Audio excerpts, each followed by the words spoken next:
Misleading. Yan ang giit ng isang ekonomista sa naging pahayag ng tagapagsalita ng palasyo na mas malaki umano ang utang sa ilalim ng Duterte administration kumpara ngayon sa ilalim ng Marcos administration.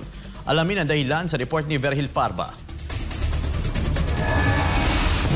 Hindi sang-ayon ang isang ekonomista sa pahayag kamakailan ni Press Secretary Attorney Claire Castro na mas malaki umano ang utang ng Pilipinas noong panahon ni dating Pangulong Rodrigo Duterte kaysa sa kasalukuyang Marcos administration. Sa eksklusibong panayam ng SMNI News, binigyang diin ni Dr. Michael Bato ang mahalagang konstekto na dapat isaalang-alang sa pagkukumpara ng utang sa pagitan ng dalawang administrasyon. Anya, maraming pinagdaan ng krisis ang Duterte administration, kabilang na ang pandemya na nangangailangan ng agarang pondo upang masagip at maprotektahan ang buhay ng mamamayang Pilipino laban sa COVID-19. Noong panahon ni Pangulong Duterte, may pandemic at kinakailangan talagang mangutang ang gobyerno para matustusan yung mga pagbili ng mga PPEs, ng bakuna at kung ano-ano pang kinakailangan para ma-alleviate at ma-mitigate yung sitwasyon ng mga panahon ngayon.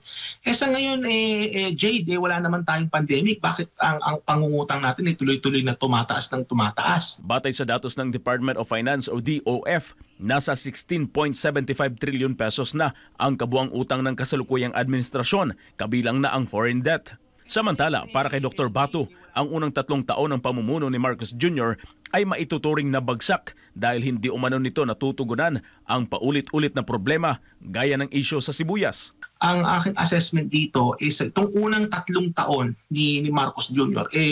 Tumataginting na fail yan. Kasi yung mga issue na banggit na natin kanina sa issue ng sibuyas, no, paulit-ulit na lang, iba-ibang produkto, makikita natin na ganun pa rin yung sitwasyon.